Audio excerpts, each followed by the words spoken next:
How are you? I'm good. How are you? It's nice to meet you in this strange way. Right, isn't it? Like this is Yeah. this is the way for now, Yeah. unfortunately. Here. But in Oh, a certain way, I think it allows for more of us to meet in a, like it's that I have more time to be able to hop on a Zoom and chat, with people from everywhere. So that's pretty neat. right. I feel like you're right because actually I feel like this is such a confession as a Trekkie, but I've actually never been to a convention, and with GalaxyCon I've gone to like a couple of their virtual ones, and like you wouldn't think Uh-huh. but it's actually really awesome. Like it's Yeah. pretty awesome. Like you wouldn't, like, just like you said with the time, like you have more time and stuff, and I think it's kind of more. It's just great. I'm sorry, Yeah. I'm nervous. Yeah. All good. Yeah, but I totally agree. I think that it does allow um more access because it is a lot to travel even if you live near where the convention's happening. It's always it's a lot. I mean, I definitely respect everyone who goes out there. And Yeah, hopefully I hope that we just continue to have like a mixture of it in the future so that, people who want to travel to the convention can, but that we could still have, panels and stuff online so people have access. That'd be Right, great. like if maybe if it ever becomes to a manageable point where we can get people vaccinated, or just hopefully if it becomes to an ideal situation, Yeah. maybe there could be just a combination, because I'm not sure if these virtual conventions were much of a thing before I all of this, but I don't think I'm so. glad. I mean, I don't think I was. I mean, I know I wasn't involved in it. What do I say? I don't think. Yeah, no, I'm trying to think if there was anything outright virtual. No, I mean, I I think a can't few think either. things were taped, but they were always there was a live component to it. But still, like I think that's I did last year. I did do a Zoom panel in New Zealand. Obviously, I was here, but we were broadcast and they were, because they've handled everything so well, they actually were having an in-person convention. And so it was like we saw like people sitting in the audience like a normal convention, and then we were like on a screen talking about the show. So that was really interesting. Oh So wow, that really is yeah. so neat. Like that must Yeah. have taken some finagling there for it to work just right. Along Okay. that line, I just want to say, while we're getting started here, I am in one of the states. I'm in Illinois that has been hit by the snowstorm. So there's a Oh my foot of snow. gosh. Yeah, there's a foot of snow. I had to put on snow boots to do my laundry. So Oh my I just gosh. I just kind of want to ask you, like, if we get disconnected due to the weather or something, like, can we like Yeah. maybe reschedule or something when you have Yeah. more? Yeah. Okay, I just feel like I have to ask because I feel Yeah. like it could go out at any second. Yeah. There's no accounting for that sort of stuff. And Mercury is retrograde, which I'm notorious for always pointing out online because it always seems to affect. I Every time I go into it, I'm like, it's gonna be fine. And then I'll have a sort of connection thing. But I'm not gonna jinx it, knock on wood. There's no here's no, My is desk that is wood? wood. I That's got you. something. My desk is Okay, wood. good. I got you. But yeah, I feel like that's a good, yeah, let's launch in and get it Yeah, in and one hope for more the thing. best. I Yeah. I also have a dog named Hoshi. So Okay. I can't control her either. She does whatever she wants. So you might hear a bark, a whine, a squeaky toy, but we're just gonna roll, okay? We're gonna roll. I'm a huge animal person. I have a dog too, Oh, so do you want I to meet definitely won't her? be offended. Do you want to meet her? Sure. Yeah, okay, cool. Sure. Hoshi, Hoshi. She's named after Hoshi Sato on Enterprise. Come here, baby. Come Oh, here. I was wondering. Come here. Come here. I love you. Come here. No. Mom. Oh, hi. Oh, hello. Look at those ears. Yeah, that's what everybody Hi, says. baby. She can hear all the way to Deep Space Nine. Yeah.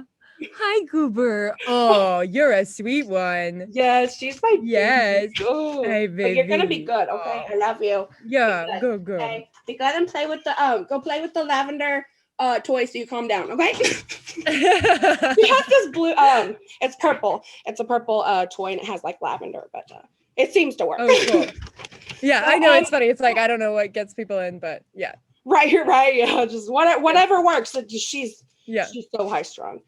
But okay, yeah. Also, just starting off, I want to tell you this is really cool because a lot of these questions came from like the Trek community. So like Oh, cool. this is really kind of a collectively put together podcast. Nice. Okay, so first off, I want to ask you just about like the character Laurel. Excuse me. I have to ask just about the makeup because I'm kind Mhm. of into makeup. How long Yeah. did that process take? So initially, when we first started applying it, or they did, I sat there while they applied.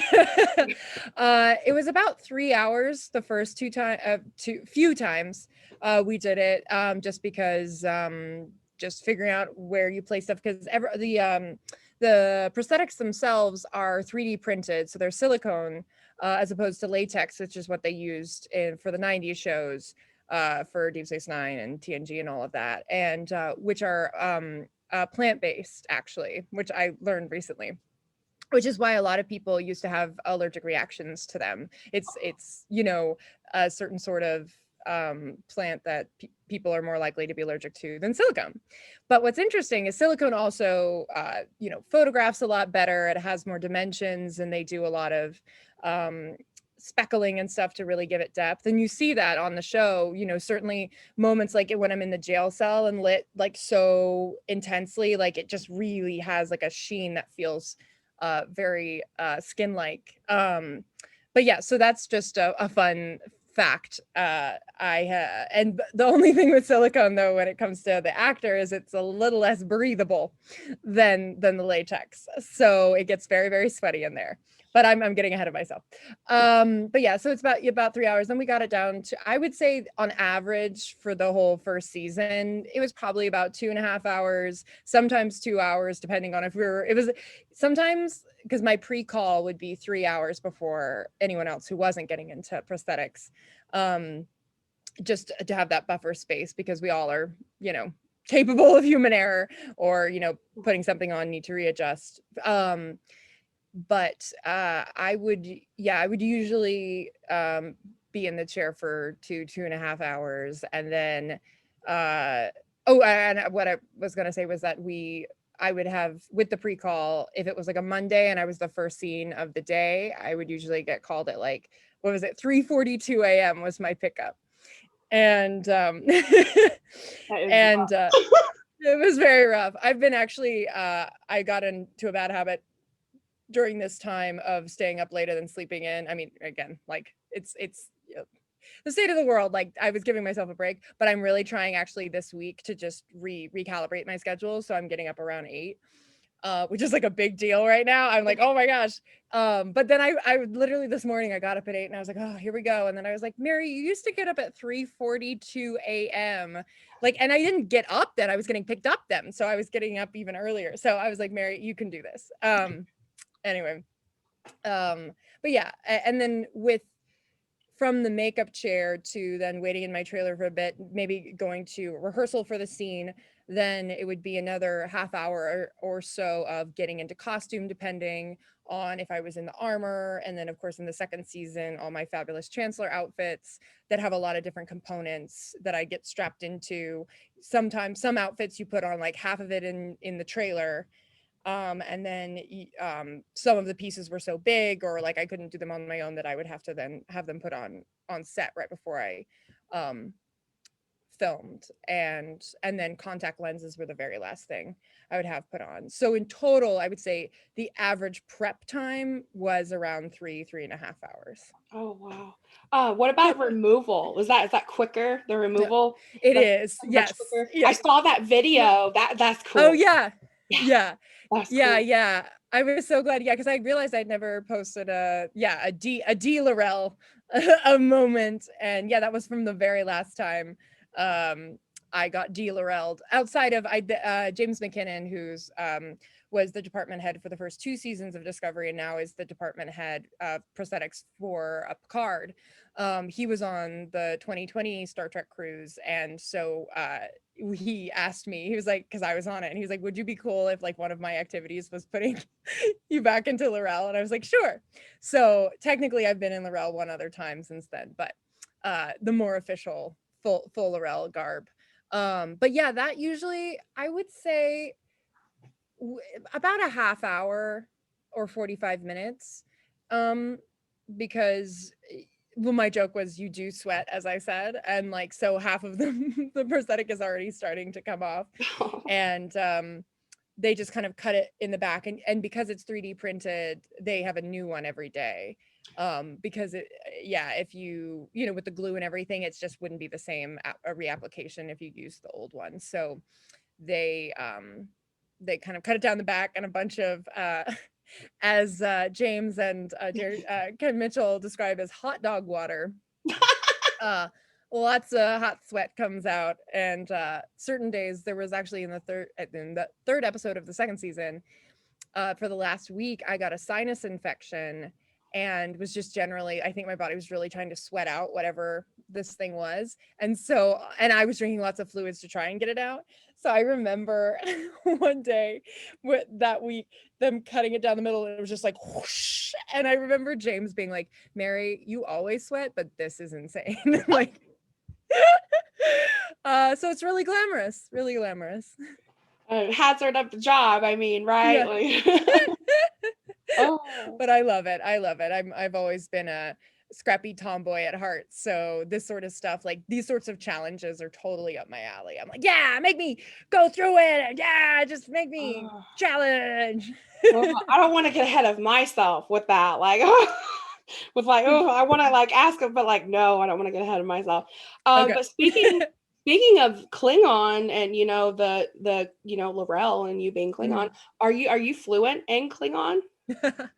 I wish I were. I can read and write the language pretty fluently. Like, if I were to get new text for the script, this kind of progressed throughout the first season. And then when we came back to the second season and I had my first few Klingon lines, I was really thrilled that just the correlation between symbol and sound is pretty innate. And the symbols are pretty straightforward. They only have one sound for each vowel in Klingon. And then the different, like there's a capital H, there's GH, there's a lot of different like versions of the and so I'm pretty savvy with that. And I was very lucky. I mean, I talk a lot about how this role was such a beautiful gift coming out of my Julliard training, because we worked with International Phonetic Alphabet, which their symbol system is pretty similar. Mark Okrand, who developed the language, is very, you know,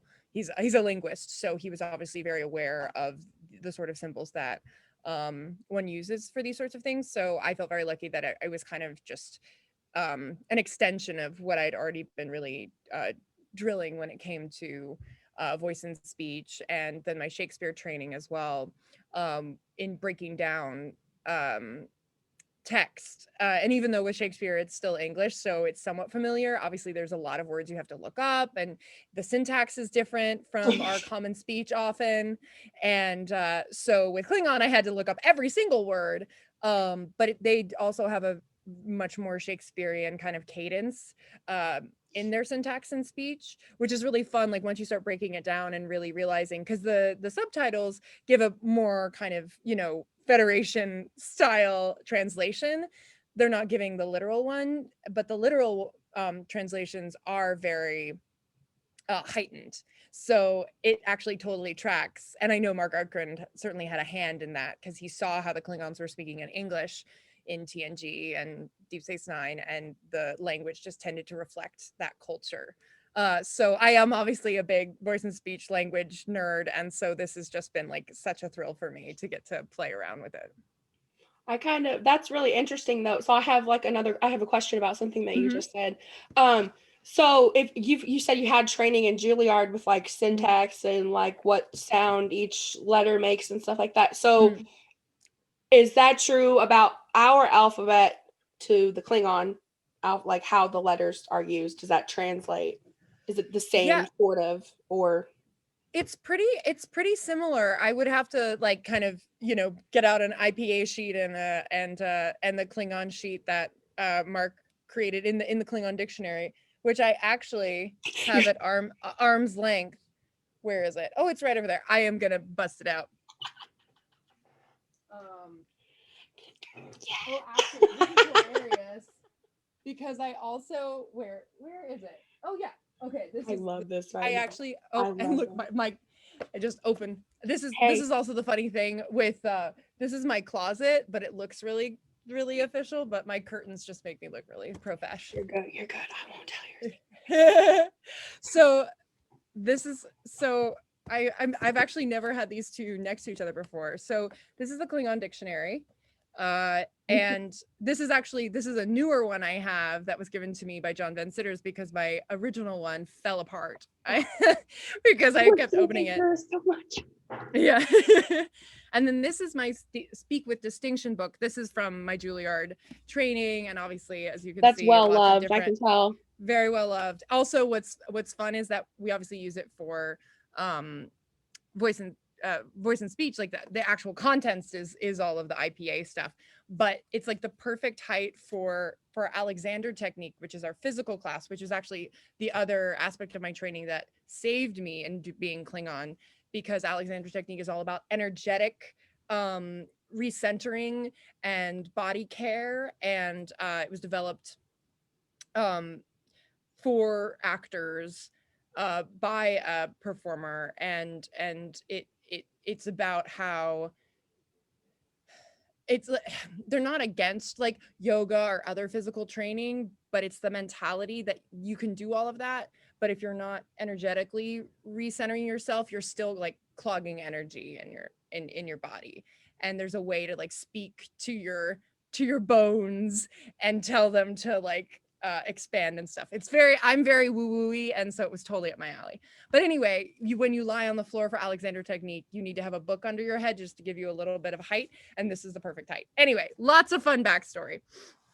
But I'm trying to I'm gonna look that up though, like Alexander technique, because that's like something I didn't know. I always like learn something, So yeah, I would say the Alexander technique it's a lifesaver, because when I was in the full prosthetic, in the armor and everything like that, there's a phrase in it that's back and you go back and up. It's this kind of, to me, everyone has a different sort of like physical embodiment of what that phrase means, but for me it's about like taking the energy that's coming towards me and internalizing it and then shooting it back out and finding a way to just breathe. And there's so many moments on set, these are like 18-hour days, and you're exhausted and you're covered in something, and your body kind of has this kinesthetic reaction. It's like it knows it has something on it that it doesn't normally, so it's kind of like, oh, so you really have to like maintain your energy and channel it. And Alexander technique is just all about that. But so here's an example. So this is the International Phonetic Alphabet. This is like the page where they show all the different symbols. Yeah. And for example, like so they yeah, again, they kind of look like, or like this was a page that was, I just encourage everyone to look it up. But basically you got these, it's like different different symbols really to cool. indicate different sound, just like, so you see that Mark, you can't quite see it, but he basically very similarly shows like this A as in English psalm, so never as an American English crab apple. So they only have saw, as an A sound. So the example is, if I were to say apple as Laurel, I wouldn't say apple, but I would lean more towards that because that's the only sound that she's used to saying in conjunction with that. That's more about the dialect. I'm kind of jumping all over the place because I'm getting all dialect, but I did develop the Laurel dialect based off of the sounds that are innately in Klingon, having worked on the language first, because those first few episodes were only speaking in Klingon, and then once I did start speaking in English, based on the timeline and everything, I wanted her to have what felt like a more Klingon accent than we end up seeing in the later iterations of later iterations in the timeline. So again, TNG, Deep Space Nine, because that's so many years after the events of Discovery, season 1 and 2. So I wanted her to just feel like you could imagine that eventually Klingons would be speaking in the kind of heightened Shakespearean way that they do in the later shows. but that it came from a more Klingon origin. So that's It kind of even though there are differences, I mean there are differences. I think everybody could agree on that. But it's always kind of had that theatrical, like you were saying something like I kept thinking, like I can't remember exactly what you're saying, like back and reflect, and I was like she like mirroring like with the energy or whatever, and I was like say it like they Klingons speak with their chest. They say it with their chest. Yeah. You know? So like it's always had that like theatrical, really forceful enunciation, and like that whole little jaunt that you went off on, that was fascinating. I love that. Great. I definitely it it's actually I you know, with we were just speaking, you know, to conventions and stuff. I've found a lot of fun ways. Like I've been doing Klingon yoga. Like I did that on the cruise, and now I'm trying to find ways to do that more. But doing a real comprehensive kind of deep dive into the parallels of working on Klingon and the voice and speech training in Alexander. Yeah, I'm from this conversation, I'm inspired to really like get these books out and find a fun like hour-long presentation about that. I feel like there are a lot of people who would enjoy that. I don't know how accurate it is to what you know, but this is the last thing, and I'll go to the next thing. But there's a Klingon course on Duolingo. I messed around. Yeah, isn't that awesome? Yeah, I know. I've actually, I keep saying I want to dive in because I'd be interested to see, since I'm coming in with at least familiarity with the symbols and the syntax and stuff. And like, there's some words I recognize, obviously. I wonder how much of a head start I would get and if I'd be able to kind of go that next level. Right? Like, would you be a pro? That'd be funny. Yeah. If I can fangirl for 1 second, I stayed up like I almost fell asleep at my computer last night playing Star Trek Online because I wanted to get to the Klingon mission and I couldn't make it. I couldn't make it. I think I was so close that I tried. I'll probably get to it afterwards and then like tag you in a post or something. Okay, great. I'm so excited because it's like you really gave new depth to Klingons. Just I never really was interested in like the Klingon part of like Star Trek. I was more interested in like the the popular part or whatever, Mr. Data, stuff like that. But you brought like serious, I don't even know how to describe it, like some force, like some oomph to L'Rell. And it's so forceful and memorable. Like from the first episode I was captivated, and then I looked up who played, and I was like, oh, I can't believe that. Yeah, I was like, oh my god, because like not only another fangirl moment, not only are you super beautiful, but like I just couldn't believe like this, that's you underneath all that. It's like mind blowing, and then just your performance just speaks for itself. And you mentioned the yoga. Oh, you're so welcome. I did some serious research before I took on this podcast with you, and it was just really great because like I did like L'Rell. I was very interested in her from the beginning. But you mentioned Klingon yoga, and this is a question from Twitter. What made you want to do that? Just being excited for the Klingon culture? Yeah. I was really grateful that I ended up having that idea when in doing the Star Trek cruise. So this was for the 2019 cruise, the first time I went on as a guest. Part of your commitment is, because it's an expansion of a typical convention, is that you have a few activities, like you could teach something, you could, they kind of leave it open. And I was going through possibilities, and yoga also. So during my time at Julliard, kind of in my second year, that's when I simultaneously started really getting into yoga, because it really complemented what I was working on in class. Because outside of Alexander technique, there's a very big physical component. We have a great kind of aerobic dance class by the wonderful Daryl Quinton. And then in second year, you have this kind of actor Pilates. There's no way to describe it, but Moni Yakim is the teacher, and he's a true master. He's been at the school from the beginning, and he's very it's a very metaphorical class, as you're doing these physical things within a sort of narrative. And it can be frustrating when you're a perfectionist like me, because one of the things he'll say is like, reach the ceiling, and you're like, you can't do that. Or like, you know, he gives you impossible tasks because that's part of the lesson. um and I had that for one semester, or the first semester back in second year. And there was a lot of other stuff. Second year is kind of a very intense kind of trial year. It's like you've had the intro year, and now you're here to just take it up a notch. And one of the most challenging projects is the Shakespeare slot that's right at the end of the second half of the first semester. And in my case, I actually was cast as the second half of King Lear.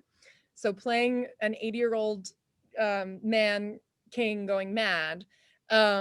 And fun Trek trivia is the first half of King Lear was played by none other than Noah Averback Katz, who played Rin in this most recent season, who's married to the wonderful Mary Wiseman. Yeah. And all three of us were in the same class at school. So that's a fun Trek trivia. Oh, I didn't know you guys But were in the same class. That's cool. yeah, all three of us. Really, it's really wonderful. We had a really awesome class. Group 44. There's a lot of every single member of that class is exceptionally talented and wonderful, and it's been really wonderful to see the different ways in which we've all continued to expand our craft. And yeah, of course, Mary and I never could have predicted that we would be cast in the same show and have All this three of you. launch. Yeah, it's really amazing. But that was a very challenging task, playing the second half of King Lear as a, what was I? Oh God, was I maybe I just turned 19, I think. And I was like, I can do this. I'm a woman, and I can prove to everyone that this is the best version of Lear ever. And it was successful, but I felt challenged, and there was a lot, and I had to confront a lot of demons of my self-worth based off of what people thought of me. Like I'm a very, again, ambitious and highly motivated person. And I certainly think I used, what do I say?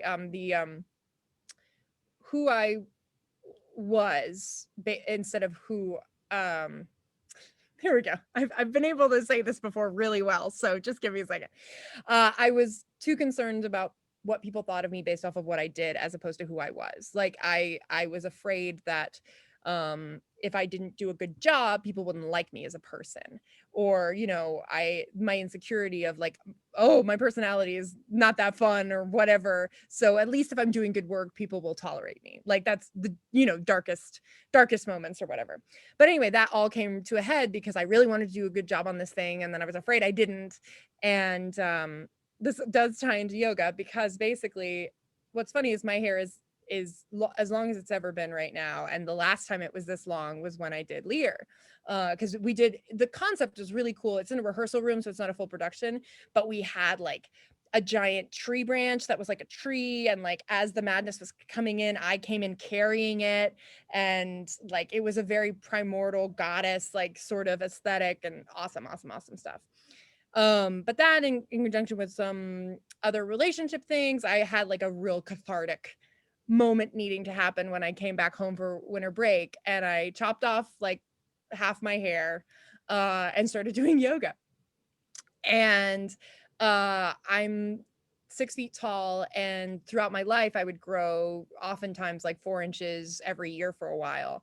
And so I had really, really tight hamstrings, and I played soccer, and I'm very like athletic, but not very flexible and couldn't touch my toes, anything like that. And I was like, pretty decent. I had gotten more flexible during my first year with our class, but I hadn't really focused on that. So yoga was my way of really working on my flexibility. And, I'd also kind of finally caught up with myself. Like I hadn't, I reached 6 feet somewhere in high school, and that's pretty much where I stayed. So yoga became both a centering place, and just the mentality of yoga is like push yourself on your mat in to the degree that you need to be pushed today.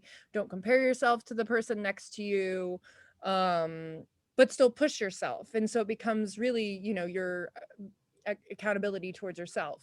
And I was able to realize in starting yoga how I was treating myself in Moni's class was completely unfair, because he just wasn't saying it the way these yoga teachers were saying it, but that was what he was implying, was like, don't hate yourself for not achieving this thing because it's impossible, but you have to enjoy the journey of like striving for it.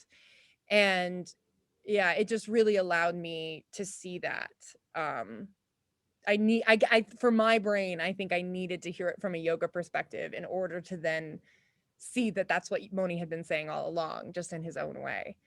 Um, so that's my yoga origin story. And then kind of from that point on, it was always a part of my practice. And again, a lot of the physical stuff I was doing in class ended up, you know, there was always a yoga, because I had the yoga vocabulary, I would just kind of warm up in certain ways. And by third and fourth year, you kind of create your own physical and vocal warm up based off of the different classes you've taken.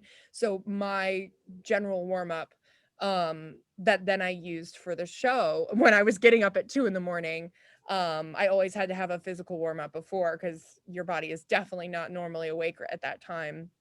So I would have breakfast, and then I would have a routine about 15 to 20 minutes, depending on how much time I'd allotted for myself, where I would start on the floor, start with some very quiet vocal warm-ups, and then some yoga moves. And so that was what inspired me to bring yoga to the cruise. Was it wasn't just going to be a typical yoga class where I spoke some Klingon. It was actually based off of the physical routine I had for myself and prepping for Laurel, which I felt was like a really fun thing to share with fans, which was like, this is literally how I prepared on the days I was filming. And then I throw in a few more specific yoga moves that, like, well, Shuvui is warrior. So I kind of found ways to do like warrior 1, warrior 2, and use some Klingon terminology and that sort of stuff. So it's very fun. And yeah, we did it that first year in 2019. We did it in like this, maybe the second day of the cruise, and people loved it so much that we actually added another one for that cruise. And it's 9 a.m.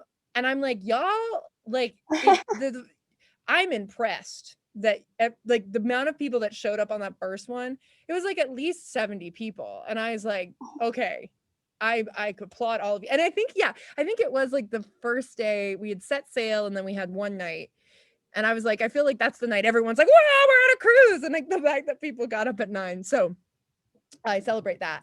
But yeah, it was such a success. We did one more on that one. And then when they asked me back, they said, we'd love for you to do the yoga again. And I taught 2 more on this past cruise. And I'm hoping, Kalish willing, that Vegas is happening this year. I'll be teaching then. And I think it'll be really great. I want to keep expanding upon it. But that's the origin. That's the yoga origin story. Ooh, that's so awesome. That was so interesting. I don't know a whole lot about yoga. I'm a little bit scared of it. I'm full figured, plus size, as they say. So I'm like, what can I even do? You know, Mhm. like, so. But I think that was so interesting.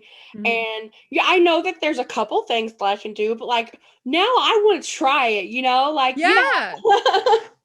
I think it's really about, yeah, finding the teacher in the class that speaks to you. And yeah, even going on YouTube, like there's so many online classes, and it's just finding the one that really fits, and that energy that allows you to just keep expanding. Like starting, there's so many great beginner classes that allow you to just get to the core of what yoga is about. And then, you know, and obviously, like with anything, they're the people that take it, I don't want to say too far, but get very caught up in it and do create a sort of, you know, the same sort of competitive thing. It's like, no, that wasn't the point. The point is to relax. So it's just finding the right group, the right studio that has the right Oh. mentality about it all.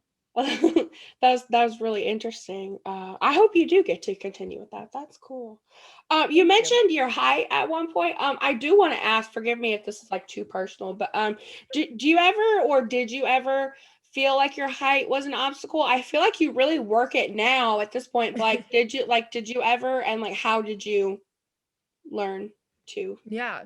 to work I it? love I love that question. I'm glad that it comes up because it's well, it's very interesting because I've experienced for the first time this year because of the Zoom world that I have met because I've been in improv class, I've been in Zoom readings with a certain group, and a lot of people haven't met me in person, and a lot of people don't know when I enter the Zoom that I'm a tall person, and it's interesting to notice the little ways in which my casting changes. In improv, what I get labeled as, you start, clean slate. People don't put me as much in a category as they would, I think, if they met me in person. Even though I feel like I'm a real juxtaposition where I'm a big teddy bear. Like I'm so enthusiastic and like I'm not a big tough gal. I can play that, happy to do it. Um, but I think often people don't even realize that they're labeling me in that way. And I had an experience recently. A friend wrote a play based off of the lovers from Midsummer Night's Dream, and if I were to do a production of Midsummer Night's Dream, I would either be normally cast as Titania, the Queen of the Fairies, or Helena, who's the tall, frustrated one. And I was cast as Hermia for this because I can play that. I can play the kind of spoiled, pretty girl that everyone loves. Um, but people don't make that assumption maybe initially in this industry. Often when I bring this up, a lot of people get like mad at me. They're like, no, Mary, don't limit yourself. I'm like, I'm not limiting myself. I'm just saying when I go in for these auditions, speaking to your point, I do absolutely believe it affects my casting. I think unfortunately we still live in a space where for the most part people want the man to be taller than the woman, certainly in a romantic position, but even if it's not a romantic story, um, there needs and there are a lot of shorter, smaller people in the industry. And I think depending on the cast, like there I've heard this, with certain shows, it's like, oh, that's a tall show, and it's a real thing because you have to factor in camera angles and all that sort of stuff. If you have a primarily shorter cast, adding a tall person does add like difficulty in literal, like practical technical things. Obviously I think if the person's right for the role, you should figure that out. Like um Yeah, yeah, absolutely. I never thought about that. The like the yeah. position itself. Yeah, and for me specifically in my height, I speak to this a lot as well, is that it's not just the fact that I am happen to be 6 feet, so I'm already a certain height. It's that I'm broad shouldered, I'm curvaceous, I'm, a very fit, healthy person, but I am not rail thin. And you see some taller actresses that do break through often are quite thin. And I hope that they're all naturally that way. And I respect everybody's bodies. I think it's important. Like body diversity is, I think, um, something that really we need to champion much more. I think we're just on the cusp of getting more of normalized casting in that way. And I hope that I can be a part of that because I know that I'm not seeing my body on screen as much as I'd like to. And the closest I have, I feel, is Gwendolyn Christie, who is 6'3" actually. And she just has like that sort of broad shouldered, sort of powerful energy. And honestly, speaking to like what you were saying about I own it, and certainly on the carpet and stuff like that, it is very much inspired by what I saw her doing before I was on Trek. And from then, the way she wears those amazing dresses and still wears heels and just owns her space. Yeah, I just I think that so the fact that I had that, at least I had Gwendolyn Christie, who also is very, vivacious and loving and kind, very sweet. And yet obviously, Brienne of Tarth is a very tough character, but she gave her so much nuance and vulnerability. And part of what drew people to her is that she didn't just play one dimension. And that was obviously also a huge inspiration for me in tackling Laurel, because she is an expansive character. She is innately large and tall, although a lot of people don't realize how tall I am based off of the show, because I'm often with taller characters, because all of the Klingons are tall. Shazad is tall as a human as well as a Klingon. And so I've noticed that not as many people realize I'm as tall as I am until they meet me in person, which is funny. Uh, But it is definitely a factor, and something that I think about a lot, because, and particularly, like I said, because I've been doing all of these readings and all of these things where my height is not a topic of conversation, really. Obviously, people still know archetypally, like I've played, again, roles that my height would be a boon if we were doing it in person. But people are more examining what I have to offer artistically, like what kind of interpretation I would give of the character. And yeah. that's we talked about the conventions being a I mean, not, excuse me, let's rephrase that. Not that there's anything good. I sometimes I don't think that's the nerves speaking, excuse me. Not that we want to say that. But I mean, I know there too. are Yeah. kindnesses, there are kindnesses from people. I've experienced it, like people paying for your meals and things like that.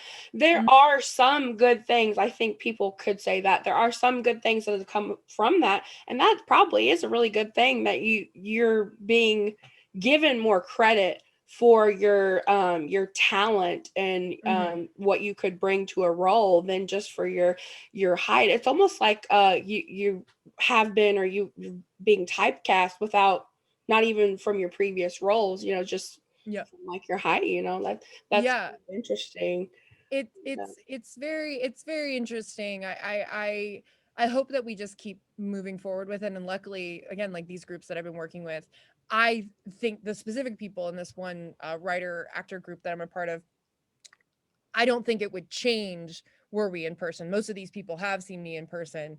I feel that there's a real respect that, like, yes, the height is is a plus, but it doesn't take away from the other types of characters I can play. And I do feel that, from my reps, that they don't see me limited by that. I think that the greatest obstacle is I'll, get an opportunity to audition for something, but you slate when you do the audition, you do the acting part, and then you have to go, I'm Mary Chieffo, standing at 6 feet tall. And every time I say that, I'm like, gosh, is this gonna cost me this role? And I think it often does. And I but to add to that, I don't think it's the only factor. I think, like I said, again, it's the way in which I'm tall. It's the way in which I give huge energy to any space I'm in. I'm not willing to compromise. Obviously, for a certain character, I'll play, a more timid character or whatever. I don't say, no, I will only be big and enthusiastic in my roles. I'm very transformative. And if anything, that's been the gift of Laurel, is like, I get to play so many different sides of myself, and being transformative is the thing I've always wanted to market about myself in the industry. But that is in itself also an obstacle, because how do you send in a headshot that says, look, I can play a bunch of different parts? Like, no one picture can represent all the characters I have the ability to play. That's And different. yeah, I think, yeah, there's a lot, so much of this industry is about, creating art that works. And so many people just want it to work. And so you have to find the creative spaces where people are willing to take risks and build relationships, collaborative, creative ones, where people know, oh, I can throw this at Mary and, like, she'll do something with it. And then we can try and make, present it to someone and prove that it's something that I'm capable of. And when you haven't reached the sort of, I always say, like, when did Tilda Swinton become Tilda Swinton? When did someone say, like, oh, she can literally do anything and we'll never know it's her? Like, and, certain actors, it's like trying to look at their trajectory and what that shift was. Like, what role was it that at least opened that next door for them to be able to say, I know you might think that I can only do that, but let me show you this. And luckily, we're in a time where actors are more empowered to create their own work, and I certainly am. And I've been doing a lot more producing lately, and I've always innately been a producer director, whether I wanted to or not. Like going back to Julliard, when we would have scene study and you didn't have to like make a set or anything like that, but I always had to like kind of create a stage and or like wear enough of a costume. Like to me, that was how I wanted to create my creative space. So I know that's my inclination. So right now, I'm really trying to refocus and say I'm focusing on producing things, but I'm focusing on producing things that allow me to showcase different sides of myself with creators and collaborators who I trust and who have a lot to express in this world. And there are so many great people out there that want to tell new innovative stories. And for me, it's about just finding ways to connect with them and hold hands together and change some minds about things. Oh, that's so awesome. One more question about Mhm. Laurel, I promise. Mhm. I just have to ask, if I don't know if you could say, but I have to ask, do you think we might ever see more of Laurel or what? Like,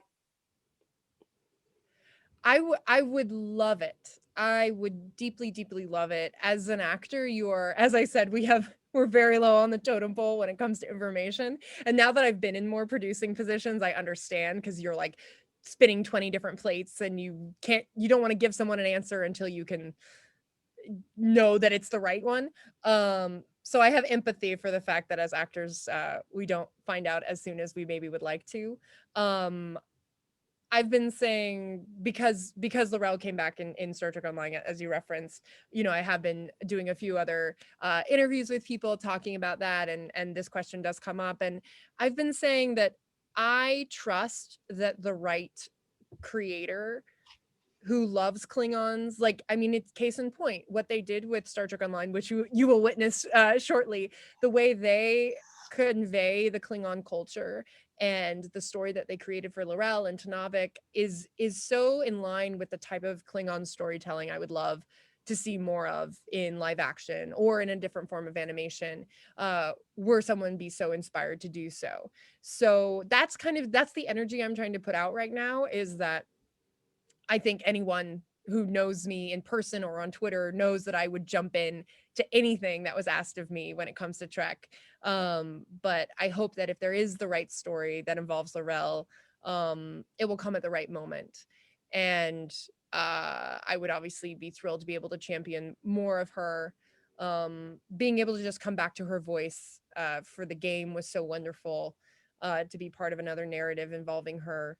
But yeah, I mean, it's just, I also don't want to try and fit into a box that doesn't I don't want to say doesn't want me because that feels very negative, but isn't the right box for me. Just as the same with any casting, whether it be Laurel or elsewhere. Like if I do send in an audition and I know I did good acting work, but I'm like, but if they look at my face or they see my size and they think, no, I don't think that works, I don't want to be in that environment. If I'm, you don't want to be in a state as an actor or any sort of creator where you feel like you're constantly trying to prove yourself. Uh, you know, obviously there's that within any endeavor. There's a certain level of having to show up and do the work, obviously, but you want to do that in an environment where you know that people respect the work that you're doing. And I'm very lucky that I have been in those spaces. And you know, so much of Laurel's journey in the first through second season was what I described as like a symbiotic relationship, I think, between who I was as the writers got to know me through panels and just various events. And you know, there's a lot, and I certainly think from first to second season of allowing the theme of the chancellorship, the mother speech, like that very much felt in line with the fact that the writers room knew what I was capable of, to give me such a Shakespearean epic speech. I remember reading it and being like, I can't believe I get to do this on Star Trek. Like the fact that I get to like rally the troops in this like Queen Elizabeth, like, but like, you know, in like my dark Elphaba cloak, and like, you know, it was just everything I could have hoped for, um playing a Klingon. So that's basically what I put out there, is like if there are more opportunities for that level of like Mary meets Laurel perfect storytelling, then I'm all in. But if it doesn't serve the stories that they're trying to tell right now, I'm not going to try and force myself in. And I respect that there's so many different stories to tell in Trek right now. But I love Klingon stories. I think they're epic. They're, you know, there's space for that. The Greek Shakespearean, it's very different. Like you said, like we love the Federation, we love the Vulcans, we love, you know, we love seeing the humans deal with, you know, other species. But I think there is space to look at these cultures, and Klingon culture is one of the most fleshed out, if not the most fleshed out of the alien species. I mean, again, Vulcan you could say, but the time you spend with the Klingons during Deep Space Nine in particular, all that Ron Moore like created in canon, there's just so much there, and there's so much there, and there's so many seeds that are like, okay, let's pull that thread, let's find out exactly like what the other facets of the culture are up to, like what are the nurses and lawyers and just the regular Klingons up to, or House Mokai obviously is such an intriguing house that Laurel comes from, and just so many different facets that I'd love to see explored. If you have, again, the person carrying the torch who's really into it. Like I want someone who just like freaking loves Klingons and just like is like, I want to do the deep dive. We need the right torch bearer. The right. Yeah, exactly. The right torch bearer. Okay, so I'm a baby Klingon. Can you teach me just for a second what is the correct? I'm so nervous. Yeah, no. What is the correct pronunciation of Kapla? Kapla? Oh yeah. So teach me, mother. Teach me. So the big Q at the top, that's probably the hardest thing to get into right off the bat, but it's just like, I say it's like you've got some gach in the back of your throat, like like you can do it. Oh. Like Kapla. But that, and then as you said, the like I said in the dictionary, that's the sound. And then pl, so ka pla, but then there's the glottal stop at the end. Yeah, that. So, and the emphasis is on the so ka pla. It's hard to demonstrate it without doing it fully, but that's you're ending on the ka pla. And then and you're not it's also tricky with the glottal stop, because oftentimes you want to like charge into battle and say kapla, but there is a sort of, you're supposed to kind of have this, it's like an inflection, right? Expansive. Yeah, you're not supposed to like draw it out. It's not supposed to like sink down. It's very like abrasive. So kapla. This is how I would, if I would, kapla, kapla, kapla, like you're punching with that second kapla, kapla, kapla, kapla. Yeah, honestly, the physical movement really helps. Kapla. That's how I say. Oh, is that your favorite phrase in the Klingon language? I know we're getting close to your time out, so I'm trying to look back everything. Is that your favorite phrase in the Klingon language? Kapla? I would say what's really great is like I use it a lot because it means success. And so it really applies to so many things. It's great. Like if some, you know, and on Twitter, if I'm celebrating something someone's done, you know, success, it's like wishing success, it's saying it is a success. And it is a greeting, because they don't, you know, nuknech is what do you want, which is the other greeting. So if you're not like into saying that to someone, saying kapla is great. I'm trying to think if there's another phrase. I mean, I really loved that I got to say the iconic "Today is a good day to die" in Klingon in the finale, the "Herlumech kach judgevam." But that's also, it's great for Klingon, but it's also not something you really want to shout at people. Like it's yeah, I like that. You don't want to run around. It's just people. yeah, you got to know the context. Like it's maybe takes too long to explain. You're like, no, it's a Klingon phrase. It means like we're gonna launch into battle. It's great, you know. But kapla is just one of those things that allows, you know, it's celebration and intensity. So it's like the most positive Klingon thing. Like the Trek sign, it means like, yeah, live long and prosper. Like the Trek sign, like. Yeah, we love it. What is it in Lower Decks? Don't you give that sarcastic Vulcan salute. Yeah. I love That it. was I love it. great. This is so That's great. Okay. it's been I so think fun. that's all we can really pack in. I don't Okay. I'm probably gonna cut this part out, honestly. So let me just go ahead and do the outro. Thank you for being with me today. I can't thank you enough, really. I'm so grateful. You are the mother of all Klingons. We hope to see you again in Trek one day, maybe. If it's right for you, we hope to. But thank you so much for being here, and we wish you live long and prosper. Thank you. Katlo, as we would say in Klingon. Thank you. I just want to fangirl for like I have 2 minutes left. Okay, I'm Okay. like I don't know what made you like notice me because like I sent that tweet and I had like a panic attack. Okay, like because I saw you liked the tweet where I tagged you on my podcast account. I have like that's my like I because this is work for me. Okay, Mhm. I know you don't know me, but I'm on disability. Like I don't make any money from this, but I'm trying to like if I do Mhm. one day, like hey, that's great, right? But Yeah.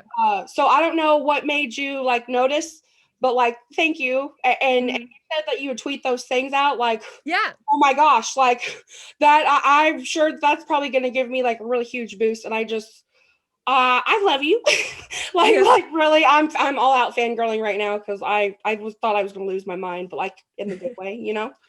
But again, just thank you so much, and I really do wish you live long and prosper, and you stay Thank safe and you. well. Okay, like really. Thank you. And Thank you. You maybe I too. can't make it to the cruise. I'm hopefully going to come to Vegas if it goes ahead and if I'm I able. hope Yes. so.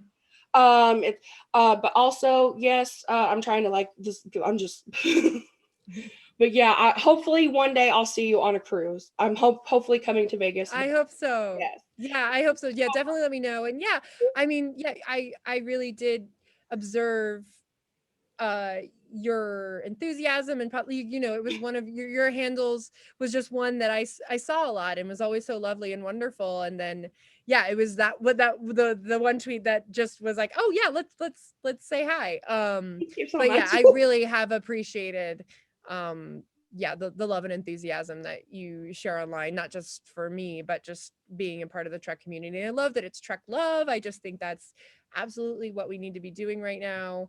And yeah, I'm All really right. Now, grateful thank that you we so could do much. That's this. I don't Yeah. mean to interrupt you, but like, thank you so much. That's what this Yeah. podcast is all about. Like, because it's so Yeah. terrible out there, and we need to spread love, trek love, and thank you Yeah. for recognizing that. So, I don't want to take up Absolutely. Well, too much more of your time, but thank you. oh good. Yeah, I just have a rehearsal I have to prep for, otherwise I would stick around. But Yeah, I'll definitely, yeah, let's keep in touch. Yeah, let me know when it drops and then I can post those pictures. I just feel like if you post it all in one thing, it'll get more momentum there. right. Um and yeah, and but yeah, let's keep in contact and yeah, find a time to chat some more. There's always more things to talk about. Maybe And we could figure out something about the Klingon yoga. Like, maybe we could do an Instagram account or something. Like oh yeah. for your like for you. Yeah, I've been thinking, yeah, the Klingon yoga, the voice and speech stuff. I'm gonna be kind of Like, that's an figuring idea for out you. I some wouldn't do fun it. But, like, stuff. it's an But yeah, idea. yeah, but in this conversation I was kind of like, yeah, there's something fun that I There's can potential. do People eat there. that stuff up, especially when there's so much boredom right now. Yeah, Like, yeah, totally. yeah. But I feel guilty because it's like 3:01. But like, yeah, Oh no, don't worry about it. But yeah, you but you're really just so lovely. You're just as lovely as you are online. You're more lovely even. thank you And so I'm much. really glad I could support this. You're great. Absolutely. And yeah, we'll stay in touch. Yeah, And you yeah, have a great day. we'll Okay, find the and good time. luck with your You rehearsal. too. All right. Thank you. Have a great day. Bye bye. Bye.